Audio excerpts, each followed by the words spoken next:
दोस्तों, welcome to my YouTube channel. आज मैं आप सभी लोगों को हिंदी वर्णमाला के बारे में बताऊंगी। तो देखिए दोस्तों, आज का हमारा यह वीडियो जो लोग कंपटीशन की परीक्षा की तैयारी कर रहे हैं, जैसे SSC, CGL, GD, UP police, RRB, NTPC, railway और सभी कंपटीशन की परीक्षाओं के लिए, जिन भी कंपटीशन की परीक्षा में हिंदी पूछे जाते हैं उनके लिए यह बहुत ही महत्वपूर्ण वीडियो है। तो आज मैं आप सभी लोगों को हिंदी वर्णमाला के बारे में संपूर्ण जानकारी दूंगी। तो देखिए दोस्तों, हिंदी वर्णमाला के बारे में आज मैं आप लोगों को हिंदी वर्णमाला की परिभाषा, वर्ड की परिभाषा, अक्षर किसे कहते हैं, शब्द किन्हें कहते हैं और ध्वनि किसे कहते हैं, स्वर किन्हें कहा जाता है, व्यंजन किसे कहा जाता है, स्वर कितने प्रकार के होते हैं, व्यंजन कितने प्रकार के होते हैं, वह सब मैं आप लोगों को एक ही वीडियो में बताऊंगी। तो देखिए दोस्तों, आज का हमारा यह वीडियो हर कंपटीशन की परीक्षा के लिए बहुत ही महत्वपूर्ण है। तो आप लोग हमारे इस वीडियो को जरूर देख लीजिए और अपने दोस्तों में भी शेयर कर लीजिए। जो लोग कंपटीशन की परीक्षा की तैयारी कर रहे हैं उनके लिए यह वीडियो बहुत ही महत्वपूर्ण है। और देखिए दोस्तों, स्वर तथा व्यंजन की परिभाषा हर स्टूडेंट को पता रहना चाहिए, क्योंकि जो लोग हिंदी के बारे में, जिन्हें स्वर और व्यंजन के बारे में नहीं पता रहेगा, वे लोग हिंदी क्या ही पढ़ेंगे। तो देखिए दोस्तों, मैं आप लोगों को स्वर और व्यंजन सभी का परिभाषा भी बताऊंगी इस वीडियो में। तो आप लोग पहला हेडिंग डालेंगे वर्णमाला। देखिए दोस्तों, पहले मैं आप लोगों को वर्णमाला का परिभाषा बताऊंगी। तो वर्णमाला आप लोग हेडिंग डालेंगे। तो वर्णमाला को इंग्लिश में हम हिंदी अल्फाबेट कहते हैं। वर्णमाला का इंग्लिश हो जाएगा हिंदी अल्फाबेट। तो आप लोग इसमें परिभाषा लिखेंगे कि वर्णों के व्यवस्थित समूह को वर्णमाला कहते हैं। वर्णों के व्यवस्थित समूह को वर्णमाला कहते हैं। देखिए दोस्तों, वर्णों के व्यवस्थित समूह को वर्णमाला कहते हैं। और यह जो इसका परिभाषा है, यह बहुविकल्पी क्वेश्चन में पूछ लेता है कि वर्णों के व्यवस्थित समूह को निम्न में से क्या कहा जाता है। निम्न में से वर्णों के व्यवस्थित समूह को क्या कहा जाता है। तो दोस्तों, हमें चार ऑप्शन दे देगा। एक दे देगा वर्ण, एक अक्षर दे देगा, एक शब्द दे देगा और एक हमारा वर्णमाला दे देगा।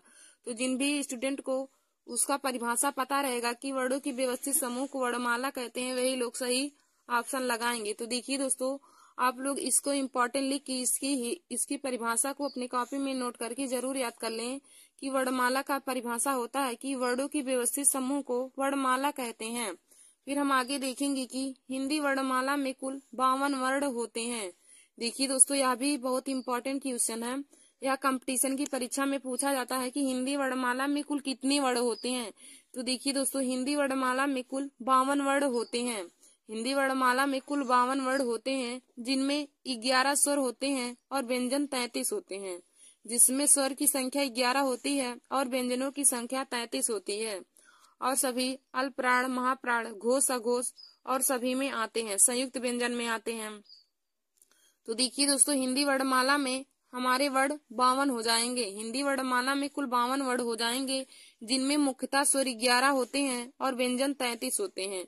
और देखिए दोस्तों, उसके बाद जो शेष बचे होते हैं उनमें अयोगवाह हो जाते हैं और हमारे उच्छिप्त व्यंजन भी हो जाते हैं और संयुक्त व्यंजन भी, छत्रांग आसरा जो आते हैं वे संयुक्त व्यंजन में ही आते हैं।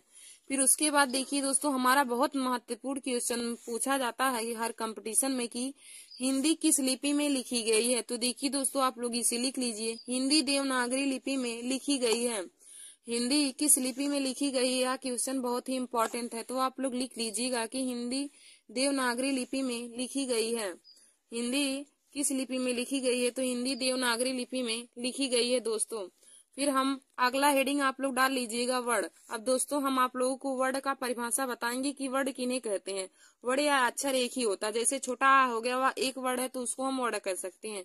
तो लिखेंगे इसमें परिभाषा की, भाषा की सबसे छोटी इकाई ध्वनि है। देखिए दोस्तों, जब भी आपसे पूछे कि भाषा की सबसे छोटी इकाई क्या है, तो आप लोग लिखेंगे भाषा की सबसे छोटी इकाई ध्वनि है। और ध्वनि के लिखित रूप को वर्ण द्वारा व्यक्त किया जाता है। भाषा की सबसे छोटी इकाई ध्वनि है और ध्वनि के लिखित रूप को वर्ण के द्वारा व्यक्त किया जाता है। तो वर्ण का परिभाषा हो जाएगा कि ध्वनि के लिखित रूप को ही वर्ण कहते हैं। ध्वनि के लिखित रूप को वर्ण कहते हैं। और ध्वनि का परिभाषा हो जाएगा कि भाषा की सबसे छोटी इकाई, भाषा की सबसे छोटी इकाई ध्वनि कहलाती है और ध्वनि के लिखित रूप को वर्ण के द्वारा व्यक्त किया जाता है या ध्वनि के लिखित रूप को वर्ण कहते हैं। तो देखिए दोस्तों, इसमें मैंने आप लोग को दो परिभाषा बताया, एक ध्वनि का और एक वर्ण का। तो ध्वनि का डिफिनीशन हो जाएगा कि भाषा की सबसे छोटी इकाई ध्वनि होती है।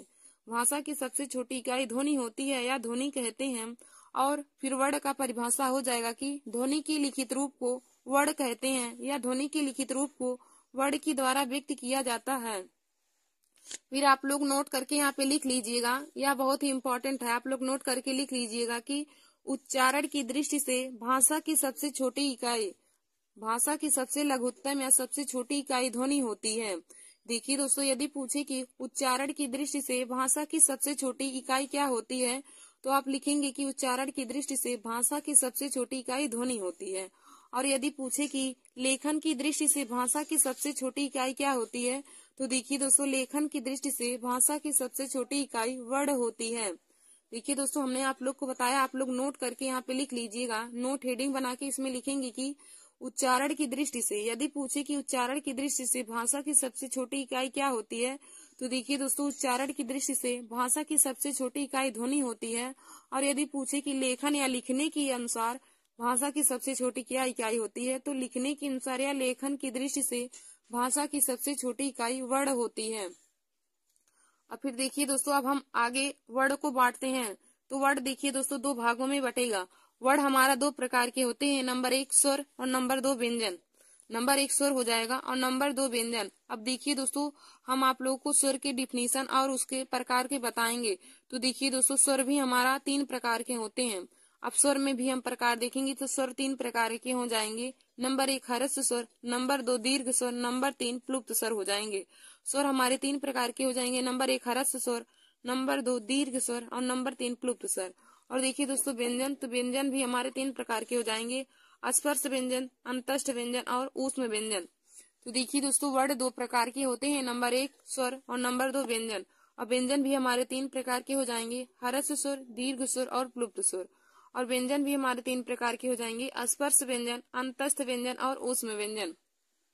अब दोस्तों, पहले आप लोग हेडिंग डाल लीजिए। अब हमने आप लोगों को वर्ण का डिफिनीशन बता दिया है, तो आप लोग पहला हेडिंग डालेंगे स्वर। तो स्वर किन्हें कहते हैं, मैं आप लोगों को उनका परिभाषा बताऊंगी। तो देखिए दोस्तों, आप लोग हेडिंग डालेंगे स्वर। तो देखिए दोस्तों, पहला हेडिंग आप लोग डालेंगे स्वर। तो स्वर किन्हें कहते हैं, तो इसमें लिखेंगे जिस वर्ण के उच्चारण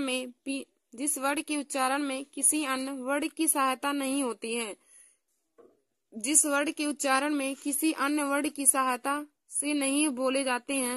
या देखिए दोस्तों, स्वर का डिफिनीशन क्या हो जाएगा स्वर का, कि जो वर्ण किसी अन्य वर्ण की सहायता से ना बोले जाएं, जो वर्ण किसी अन्य वर्ण की सहायता से ना बोले जाएं, उन्हें स्वर कहा जाता है।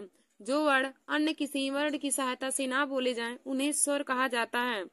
जिस वर्ण के उच्चारण में, या आप लोग लिख सकते हैं कि जिस वर्ण के उच्चारण में अन्य किसी वर्ण की सहायता नहीं होती है, उन्हें स्वर कहा जाता है। जिस वर्ण के उच्चारण में अन्य किसी वर्ण की सहायता न ली जाए, उन्हें स्वर कहा जाता है।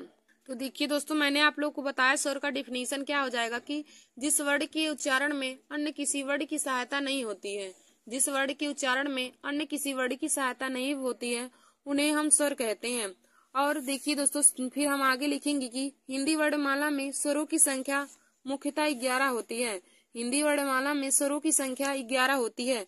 देखिए दोस्तों, जब भी आपसे क्वेश्चन पूछे कि हिंदी वर्णमाला में स्वरों की संख्या कितनी होती है, तो आप लोग बताएंगे कि हिंदी वर्णमाला में स्वरों की संख्या 11 होती है।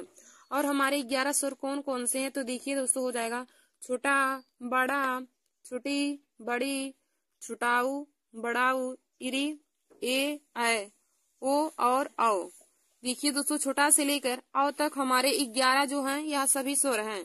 छोटा से लेकर औ तक जो हैं, यह सभी स्वर हैं। और जो अंक और आहा होते हैं, वह हमारे अयुग्म में आते हैं। अंक और आहा को छोड़कर जो छोटा से औ तक होते हैं, वह सभी स्वर में आते हैं। और अंक और आहा जो दोस्तों, वह अयुग्म में आते हैं। और देखिए दोस्तों, आप लोग नोट बनाकर लिख लीजिएगा कि उच्चारण के आधार पर स्वरों की संख्या, तो उच्चारण के आधार पर स्वरों की संख्या 10 होती है। देखिए दोस्तों, जब भी आप लोग से पूछे कि उच्चारण के आधार पर स्वरों की संख्या कितनी होती है, तो आप लोग बताएंगे कि उच्चारण के आधार पर स्वरों की संख्या 10 होती है। और लिखित आधार पर स्वरों की संख्या 13 हो जाएंगे। यदि हम लिखित आधार पर देखेंगे तो 13 हो जाएंगे। 11 हमारे जो स्वर होते हैं वह भी हो जाएंगे, और जो 2 अयोग्य होते हैं वह भी उसको लिखित के आधार पर हम उसको मानेंगे। तो यदि पूछे कि उच्चारण के आधार पर स्वरों की संख्या, तो उच्चारण के आधार पर स्वरों की संख्या 10 हो जाएगा और लिखित आधार पर स्वरों की संख्या 13 हो जाएगा। और उस तरह हमें पूछे कि स्वर की संख्या कितनी होगी, तो स्वरों की संख्या 11 हो जाएंगी और 11 स्वर हमारा हो जाएगा छोटा आ, बड़ा, छोटी, बड़ी, छोटाऊ, बड़ाऊ, इरी, ए, ओ और औ। फिर देखिए दोस्तों, आगे हम आप लोगों को स्वर के भेद यानी कि स्वर के प्रकार बताएंगे। तो आप लोग हेडिंग डालेंगे स्वर के भेद और इसमें पहला हेडिंग रहेगा हरस स्वर। तो देखिए दोस्तों, स्वर के प्रकार में आप पहला हेडिंग डालेंगे। तो स्वर के भेद हमने आप लोग को बताया था कि स्वर के 3 भेद होते हैं। नंबर 1 हरस स्वर, नंबर 2 दीर्घ स्वर और नंबर 3 प्लुप्त स्वर।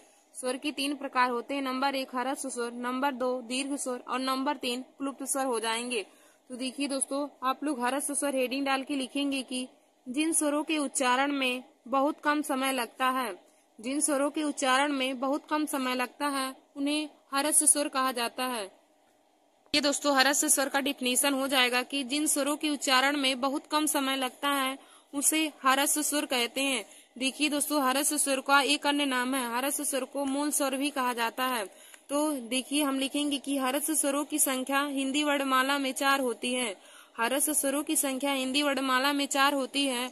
और हमारे हरस स्वर कौन कौन से होते हैं? तो छोटा, छोटी, छोटाऊ और इरी। छोटा, छोटी, छोटाऊ और इरी, देखिए दोस्तों, यह हरस स्वर हैं। छोटा, छोटी, छोटाऊ, इरी, यह हरस स्वर हैं। तो हरस स्वरों की संख्या हिंदी वर्णमाला में 4 हो जाएंगी। तो हरस स्वर का डिफिनीशन हो जाएगा कि जिन स्वरों के उच्चारण में बहुत कम समय लगता है उन्हें हरस स्वर कहते हैं। फिर हम अगला हेडिंग डालेंगे दीर्घ स्वर। तो आप लोग दीर्घ स्वर में डिफिनीशन लिखेंगे कि जिन स्वरों के उच्चारण में हरस स्वर से 2 गुना समय लगता है, जिन स्वरों के उच्चारण में हरस स्वर से 2 गुना समय लगता है उसे दीर्घ स्वर कहते हैं। देखिए दोस्तों, दीर्घ स्वर का डिफिनीशन हो जाएगा कि जिन स्वरों के उच्चारण में हरस स्वर से 2 गुना समय लगता है उसे दीर्घ स्वर कहते हैं। और हिंदी वर्णमाला में दीर्घ स्वरों की संख्या 7 होती है। आप लोग लिखेंगे कि हिंदी वर्णमाला में दीर्घ स्वरों की संख्या 7 होती है। और हमारे दीर्घ स्वर कौन कौन से हो जाएंगे? बड़ा, बड़ी, बड़ाऊ, ए, ओ और औ। दीर्घ स्वर हो जाएंगे दोस्तों बड़ा, बड़ी, बड़ाऊ, ए, ओ और औ। तो हिंदी वर्णमाला में दीर्घ स्वरों की संख्या 7 हो जाएंगी। फिर हम अगला हेडिंग देखेंगे प्लुप्त स्वर। स्वर के प्रकार में तीसरा है प्लुप्त स्वर। तो प्लुप्त स्वर का परिभाषा हो जाएगा दोस्तों, जिन स्वरों के उच्चारण में हरस स्वर से 3 गुना समय लगता है, जिन स्वरों के उच्चारण में हरस स्वर से 3 गुना समय लगता है उन्हें प्लुप्त स्वर कहते हैं। तो देखिए दोस्तों, प्लुप्त स्वर का उदाहरण हो जाएगा जैसे ओम है, रोम है, भैया है।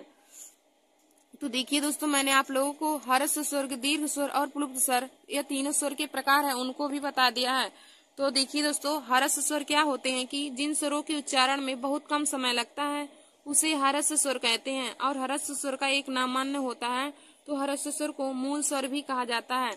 देखिए दोस्तों, कभी कभी कंपटीशन की परीक्षा में पूछता है कि मूल स्वरों की संख्या कितना होती है। तो देखिए दोस्तों, मूल स्वरों की संख्या 4 होती है। मूल स्वर को ही हरस स्वर कहते हैं। तो मूल स्वरों की संख्या 4 हो जाएंगी। मूल स्वर हमारे होते हैं छोटा, छोटी, छोटाऊ और इरी। मूल स्वर होते हैं छोटा, छोटी, छोटाऊ और इरी। फिर हमारा दूसरा हेडिंग हो जाएगा कि दीर्घ स्वर। तो दीर्घ स्वर क्या होते हैं? जिन स्वरों के उच्चारण में हरस स्वर से 2 गुना समय लगता है। और देखिए दोस्तों, दीर्घ स्वरों की संख्या हिंदी वर्णमाला में 7 होती है। फिर हमारा अगला हो जाएगा प्लुप्त स्वर। तो प्लुप्त स्वर का परिभाषा क्या हो जाएगा कि जिन वर्णों के उच्चारण में हरस स्वर से 3 गुना समय लगता है, जिन स्वरों के उच्चारण में हरस स्वर से 3 गुना समय लगता है उन्हें प्लुप्त स्वर कहलाता है। तो देखिए दोस्तों, आप लोग इसे अपने कॉपी में नोट कर लीजिएगा। हरस स्वर, दीर्घ स्वर और प्लुप्त स्वर के बारे में आप लोग इनका डिफिनीशन भी लिख लीजिएगा। और देखिए दोस्तों, जो यहाँ मैंने आप लोग को नोट में बनवाया है आप लोग नोट करके अपने कॉपी में लिख लीजिएगा कि उच्चारण के आधार पर स्वरों की संख्या 10 होती है, लिखित के आधार पर स्वरों की संख्या 13 होती है। धन्यवाद दोस्तों। ऐसे ही हमारे वीडियो को देखने के लिए आप सभी लोग हमारे YouTube channel Nancy success classes को सब्सक्राइब कर लीजिए। दोस्तों, आगे हम आप लोगों के लिए एक दूसरा वीडियो बनाएंगे जिसमें हम आप लोगों को व्यंजन के प्रकार, संयुक्त व्यंजन, ऊष्म व्यंजन, अंतस्थ व्यंजन, उन सभी के बारे में आप लोगों को बताएंगे। तो दोस्तों, आज के लिए बस इतना ही। आप लोग इसे अपनी कॉपी में जरूर नोट कर लीजिए। और देखिए दोस्तों, आज का हमारा वीडियो हर कंपटीशन की परीक्षा के लिए बहुत ही महत्वपूर्ण है। तो आप लोग इसे अपने कॉपी में नोट करके इसे तैयार कर लीजिएगा। धन्यवाद दोस्तों। नमस्कार दोस्तों, welcome to my YouTube channel. आज मैं आप सभी लोगों को हिंदी में मोस्ट इम्पॉर्टेंट टॉपिक बताऊंगी। तो देखिए दोस्तों, आज का यह वीडियो हमारा SSC GD, RRB, NTPC, railway police, UP police और सभी कंपटीशन की परीक्षाओं के लिए है। देखिए दोस्तों, सभी प्रतियोगी परीक्षाओं में हमें स्पर्श व्यंजन, अंतस्थ व्यंजन, ऊष्म व्यंजन एवं संयुक्त व्यंजन के बारे में पूछा जाता है। तो दोस्तों, आज मैं आप सभी लोगों को इन्हीं सभी का डिफिनीशन और उनकी संख्या कितनी होती है उन सभी को बताऊंगी।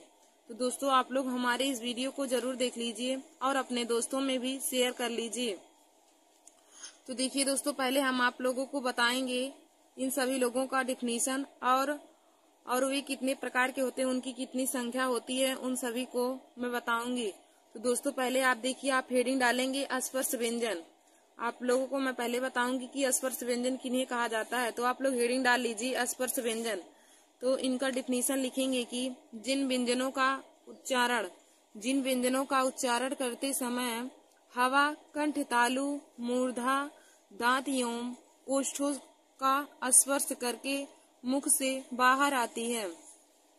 जिन व्यंजनों का उच्चारण करते समय, देखिए दोस्तों, स्पर्श व्यंजन का हम परिभाषा लिखेंगे कि जिन व्यंजनों का उच्चारण करते समय हवा कंठ तालु, मूर्धा, दांत या ओठों का स्पर्श करके मुख से बाहर आती है, उसे स्पर्श व्यंजन कहते हैं। देखिए दोस्तों, स्पर्श व्यंजन की परिभाषा हो जाएगा कि जिन व्यंजनों का उच्चारण करते समय हवा कंठ, कामतालु, कामामूर्धा, कामादांत या ओठों का स्पर्श करके मुख से बाहर आती है, उसे स्पर्श व्यंजन कहते हैं। अब दोस्तों, हम आप लोग को बताएंगे कि स्पर्श व्यंजन की संख्या कितनी होती है। तो देखिए दोस्तों, हिंदी वर्णमाला में स्पर्श व्यंजनों की संख्या 25 होती है। हिंदी वर्णमाला में स्पर्श व्यंजनों की संख्या 25 होती है और यह का से लेके माँ तक होते हैं। तो आप लोग इसका मतलब ट्रिक जान सकते हैं कि स्पर्श व्यंजन का ट्रिक कम होता है, यानी कि का से लेकर माँ तक, यानी कि का वर्ग हो जाएगा हमारा, का वर्ग हो जाएगा, चा वर्ग हो जाएगा, टा वर्ग, ता वर्ग और पा वर्ग। तो यह पांच वर्गों में हमारा 25 व्यंजन आ जाएगा और जिनको हम स्पर्श व्यंजन कहते हैं। 25 आ जाएगा जिन्हें स्पर्श व्यंजन कहा जाता है। तो का वर्ग से लेकर पा वर्ग तक हमारे स्पर्श व्यंजन होते हैं और स्पर्श व्यंजन के याद करने का ट्रिक है कम, यानी का से माँ तक। तो स्पर्श व्यंजनों की संख्या 25 होती है। देखिए दोस्तों, स्पर्श व्यंजन की संख्या 25 होती है। फिर हम अगला आप लोग को बताएंगे अंतस्थ व्यंजन। हमारा अगला है हेडिंग है अंतस्थ व्यंजन। फिर हम अगला आप लोग को बताएंगे दोस्तों अंतस्थ व्यंजन। तो आप लोग हेडिंग डाल लीजिए अंतस्थ व्यंजन। तो इसका परिभाषा हो जाएगा जिन व्यंजनों का उच्चारण स्वर व व्यंजनों के मध्य होता है, उन्हें अंतस्थ व्यंजन कहा जाता है। देखिए दोस्तों, अंतस्थ व्यंजन का डिफिनीशन हो जाएगा कि जिन व्यंजनों का उच्चारण स्वर तथा व्यंजनों के मध्य होता है उन्हें अंतस्थ व्यंजन कहते हैं। और हिंदी वर्णमाला में अंतस्थ व्यंजनों की संख्या 4 होती है। देखिए दोस्तों, हिंदी वर्णमाला में अंतस्थ व्यंजनों की संख्या 4 होती है। और अंतस्थ व्यंजन कौन कौन से होते हैं? या, रा, ला और वा। देखिए दोस्तों, अंतस्थ व्यंजन हमारे या है, रा है, ला है और वा है। अंतस्थ व्यंजन की संख्या 4 होती है और जिनमें है चारों हमारे या है, रा, ला और वा। या, रा, ला, वा हमारे अंतस्थ व्यंजन हैं। तो दोस्तों, मैंने आप लोगों को अंतस्थ व्यंजन का परिभाषा बताया कि जिन व्यंजनों का उच्चारण स्वर व व्यंजन के मध्य होता है, जिन व्यंजनों का उच्चारण स्वर व व्यंजन के मध्य होता है, स्वर व व्यंजनों के मध्य होता है, उन्हें अंतस्थ व्यंजन कहा जाता है। देखिए दोस्तों, अंतस्थ व्यंजन होते हैं जो हमारे बहुत ही अंदर से निकलते हैं, हमारे शरीर में बहुत अंदर से निकलते हैं, तो उन्हें अंतस्थ व्यंजन कहा जाता है। तो अंतस्थ व्यंजन की संख्या 4 हो जाएंगी। यदि आप लोगों से पूछे कि हिंदी वर्णमाला में अंतस्थ व्यंजनों की संख्या कितनी होती है, तो देखिए दोस्तों, हिंदी वर्णमाला में अंतस्थ व्यंजनों की संख्या 4 होती है और हमारे अंतस्थ व्यंजन कौन कौन से हैं? तो अंतस्थ व्यंजन होते हैं या, रा, ला और वा। या, रा, ला और वा हमारे अंतस्थ व्यंजन हैं। फिर दोस्तों आगे हम आप लोगों को बताएंगे ऊष्म व्यंजन। तो आप लोग हेडिंग डाल लीजिए ऊष्म व्यंजन। ऊष्म व्यंजन, तो इसमें हम आप लोग को डिफिनीशन बताएंगे ऊष्म व्यंजन का। तो आप लोग लिखेंगे कि जिन व्यंजनों का उच्चारण करते समय हवा मुख में या मुंह में टकराकर ऊष्मा पैदा करती है। जिन व्यंजनों का उच्चारण करते समय हवा मुख में या मुंह में टकराकर ऊष्मा पैदा करती है, उन्हें ऊष्म व्यंजन कहते हैं। देखिए दोस्तों, ऊष्म व्यंजन का परिभाषा हो जाएगा कि जिन व्यंजनों का उच्चारण करते समय हवा मुंह में टकराकर ऊष्मा पैदा करती है। जिन व्यंजनों का उच्चारण करते समय हवा मुंह में टकराकर ऊष्मा पैदा करती है, उन्हें ऊष्म व्यंजन कहते हैं। देखिए दोस्तों, जब आप किसी भी व्यंजन का उच्चारण करेंगे और उच्चारण करते समय आपके मुख से हवा निकल करके या हवा टकरा करके मुख में हवा टकरा करके ऊष्मा पैदा करेगी, तब उन्हें हम ऊष्म व्यंजन कहते हैं। तो देखिए दोस्तों, ऊष्म व्यंजन की संख्या 4 होती है। ऊष्म व्यंजन की संख्या 4 होती है और चारों ऊष्म व्यंजन कौन कौन से हैं? तो हो जाएगा बड़स सा, खट्टी सा, छोटा सा और हा। बड़स सा, खट्टी सा, छोटा सा और हा हमारे ऊष्म व्यंजन हैं। तो देखिए दोस्तों, ऊष्म व्यंजन की संख्या 4 हो जाएगा और ऊष्म व्यंजन है बड़स सा, खट्टी सा, छोटा सा और हा। बड़स सा, खट्टी सा, छोटा सा, हा हमारे ऊष्म व्यंजन हैं। फिर दोस्तों, हमने आप लोगों को देखिए बताया कि ऊष्म व्यंजन का परिभाषा क्या हो जाएगा कि जिन व्यंजनों का उच्चारण करते समय हवा मुख में टकराकर ऊष्मा पैदा करती हैं, उन्हें ऊष्म व्यंजन कहा जाता है। और ऊष्म व्यंजन की संख्या 4 होती हैं। देखिए दोस्तों, ऊष्म व्यंजन की संख्या 4 हो जाती हैं और हमारे ऊष्म व्यंजन कौन कौन से हैं? तो बड़स सा, खट्टी सा, छोटा सा और हा। बड़स सा, खट्टी सा, छोटा सा और हा यह ऊष्म व्यंजन है। अब दोस्तों आगे मैं आप लोगों को बताऊंगी संयुक्त व्यंजन। तो आप लोग हेडिंग डाल लीजिए संयुक्त व्यंजन। तो आप लिखेंगे कि दो अलग अलग व्यंजनों के योग से बने व्यंजनों को संयुक्त व्यंजन कहते हैं। दो अलग अलग व्यंजनों के योग से बने व्यंजनों को संयुक्त व्यंजन कहते हैं। देखिए दोस्तों, संयुक्त व्यंजन का परिभाषा हो जाएगा कि दो अलग अलग व्यंजनों के संयोग से बने व्यंजनों को संयुक्त व्यंजन कहते हैं और संयुक्त व्यंजन की संख्या 4 होती है। देखिए दोस्तों, हिंदी वर्णमाला में संयुक्त व्यंजनों की संख्या 4 होती है और संयुक्त व्यंजन का परिभाषा होता है कि दो अलग अलग व्यंजनों के संयोग से बने व्यंजन को संयुक्त व्यंजन कहते हैं और संयुक्त व्यंजन की संख्या 4 होती है। और संयुक्त व्यंजन हमारे कौन कौन से हो जाएंगे? छत्र, ज्ञ और स्र। तो संयुक्त व्यंजन की संख्या हिंदी वर्णमाला में 4 होती है और हमारे संयुक्त व्यंजन कौन कौन से हैं? तो दोस्तों छत्र हैं, त्र हैं, ज्ञ और स्र। छत्र, त्र, ज्ञ और स्र संयुक्त व्यंजन है। अब देखिए दोस्तों, हम देखेंगे कि संयुक्त व्यंजन हमारे किन किन व्यंजनों के योग से बनते हैं। तो यह बहुत ही इम्पोर्टेंट टॉपिक है। संयुक्त व्यंजन का जो योग होता है उनके बारे में हमें बहुविकल्पी क्वेश्चन में दिया रहता है कि छत्र किन किन व्यंजनों के योग से बनता है या फिर त्र किन किन व्यंजनों के योग से बनता है। तो देखिए दोस्तों, मैं आप लोगों को ऐसा भी बता देती हूँ। तो देखिए दोस्तों, छत्र जो हमारा होता है तो किसके संयोग से बनता है, यानी कि किस व्यंजन के संयोग से बनता है। तो देखिए दोस्तों, जो छत्र है वह आधा का और खट्टी सा के संयोग से बनता है। जो छत्र होता है आधा का और खट्टी सा के संयोग से बनता है। और हमारा जो त्र है वह आधा ता और रा के संयोग से बनता है।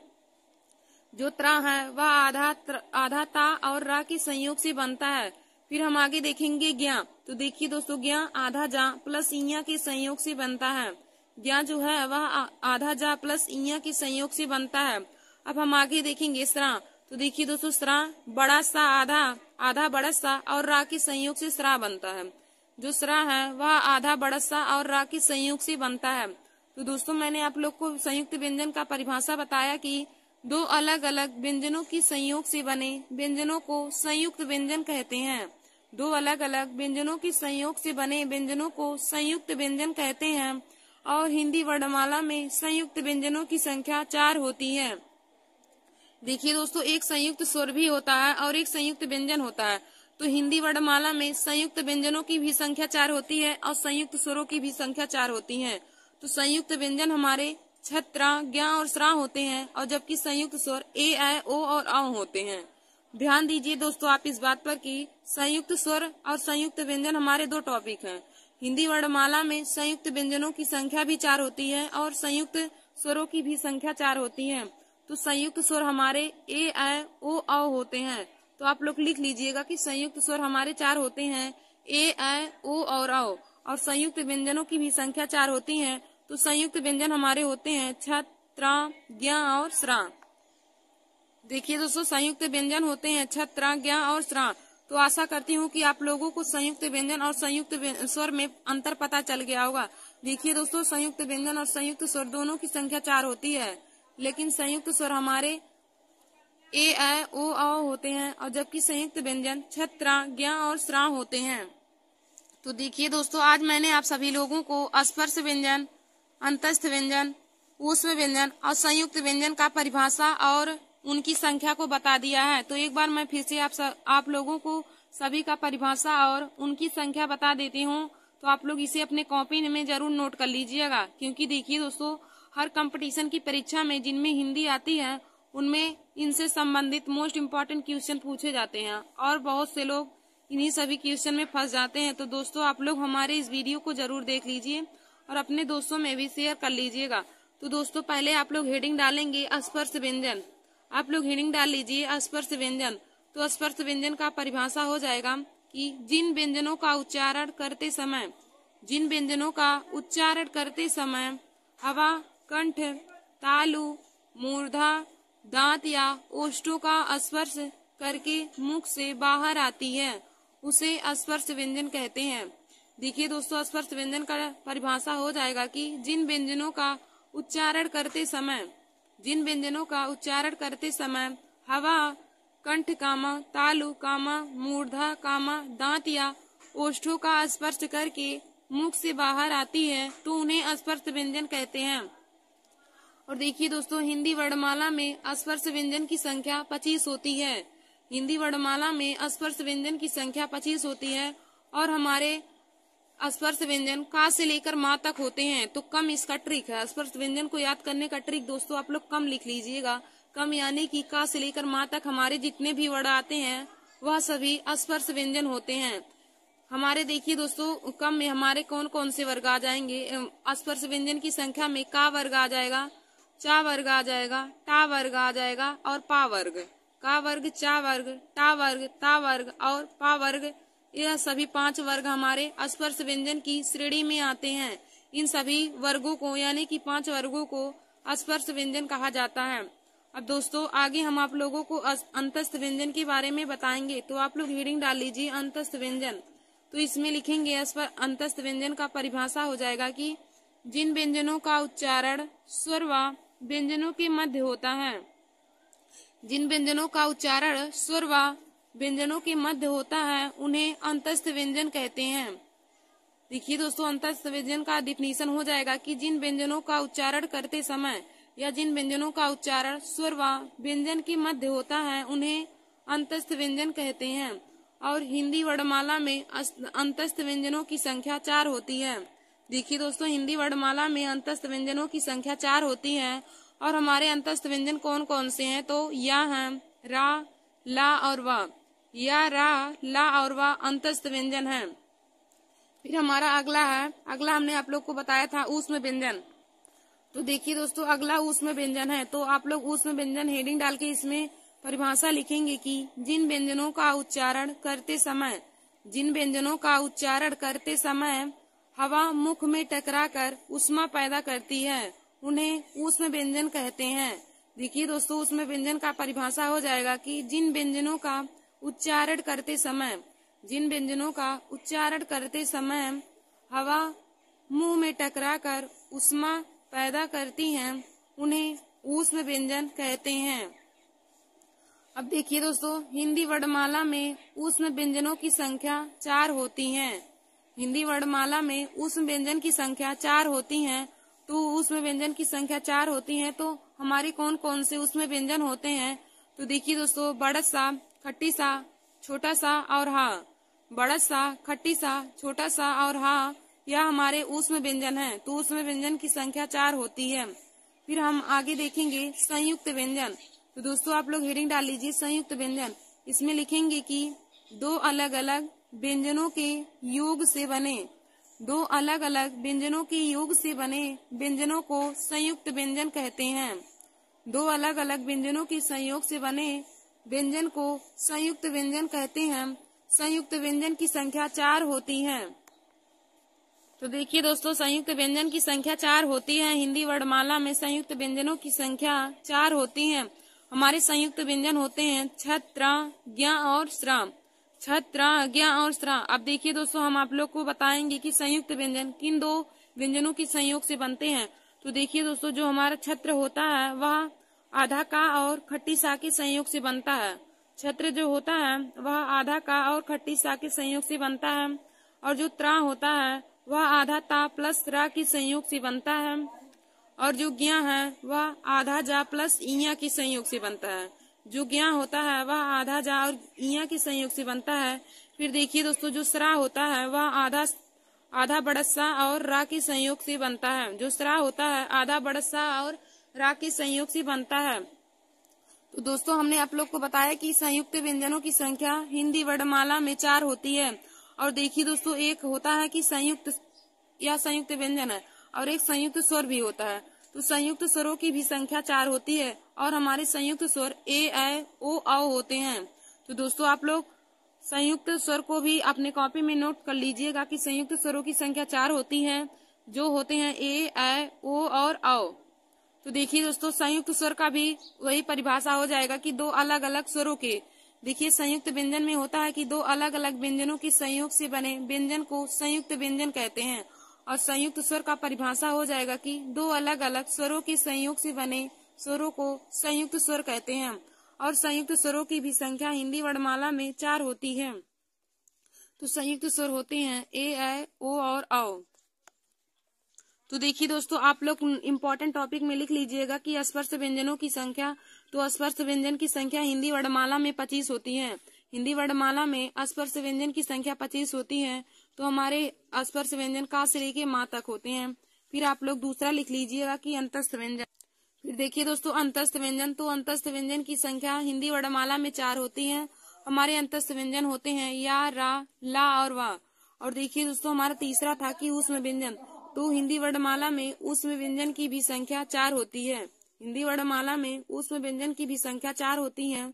और ऊष्म व्यंजन हमारे कौन कौन से होते हैं? तो बड़ा सा, खट्टी सा, छोटा सा और हाँ, ऊष्म व्यंजन होते हैं। फिर दोस्तों, हमने आप लोग को अगला बताया कि संयुक्त व्यंजन। तो हिंदी वर्णमाला में संयुक्त व्यंजन की संख्या 4 होती है। और संयुक्त व्यंजन हमारे होते हैं छत्र, ज्ञ और श्र। और देखिए दोस्तों, हमने आप लोग को बताया संयुक्त स्वर। तो आप लोग संयुक्त स्वर भी लिख लीजिएगा अपने कॉपी में। तो संयुक्त स्वर हमारे ए, ऐ, ओ और औ होते हैं। संयुक्त स्वर ए, ऐ, ओ, औ होते हैं। और संयुक्त व्यंजन छत्र, ज्ञ और श्र होते हैं। तो देखिए दोस्तों, छत्र जो हमारा होता है वह आधा का और खट्टी सा के संयोग से बनता है। जो त्र है आधा ता प्लस रा के संयोग से बनता है। और जो ज्ञ है वह आधा जा प्लस इया के संयोग से बनता है। और जो श्रा है वह आधा बड़स सा और रा के संयोग से बनता है।